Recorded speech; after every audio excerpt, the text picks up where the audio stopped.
এই রাজ্যে আগামী দিন ভূমিকম্প হবে, রাজনৈতিক ভূমিকম্প হবে। টেরি পাইতো না, জানে না এই জনসভা নাট্টা সাহেব জোর জবরদস্তি করে আনছে, তারপরে গেট লাগায় না, গেট চেঞ্জার হয়ে যায়, গেট লাগায় না।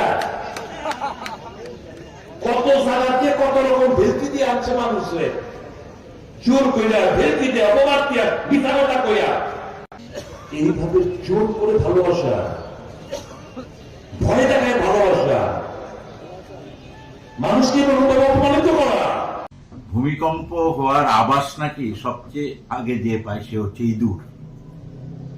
ইঁদুর নাকি ছুটাছুটি করে ভূমিকম্পের আগে।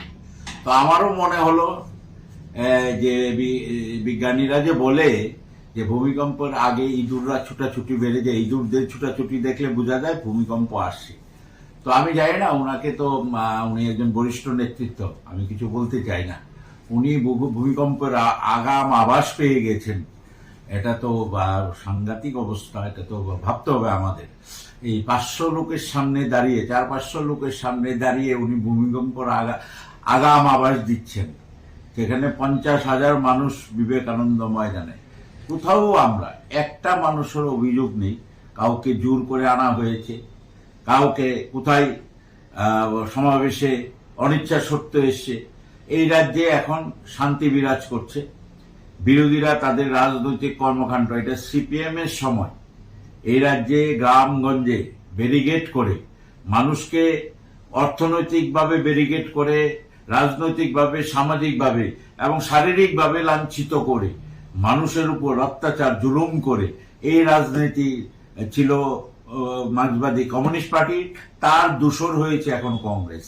সুতরাং উনি আগাম ভূমিকম্পের আভাস পেয়েছেন এবং এটা সত্যি, এটা একটা বিজ্ঞান ভিত্তিও আছে। প্রত্যেকটা ভূমিকম্পের আগে ইঁদুরদের যে দৌড়াদৌড়ি ছুটাছুটি, ওনাদের ভূমিকায় তাই মনে হচ্ছে আর কি।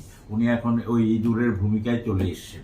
যাই হোক, আমরা এটা রাজনৈতিকভাবে, ভূমিকম্প আবার কি, ত্রিপুরার মানুষ শান্তি চায়। ভূমিকম্প আমরা দেখেছি 1993 সালে, উনাদের 1 বছরের শাসন, জুট আমলের শেষের 1 বছরের শাসন, ভয়াবহ ভূমিকম্পের সাক্ষী ত্রিপুরা রাজ্য। সুতরাং আর নতুন করে ভূমিকম্পের প্রয়োজন নেই। আমরা চাই শান্তিপূর্ণ সহাবস্থান।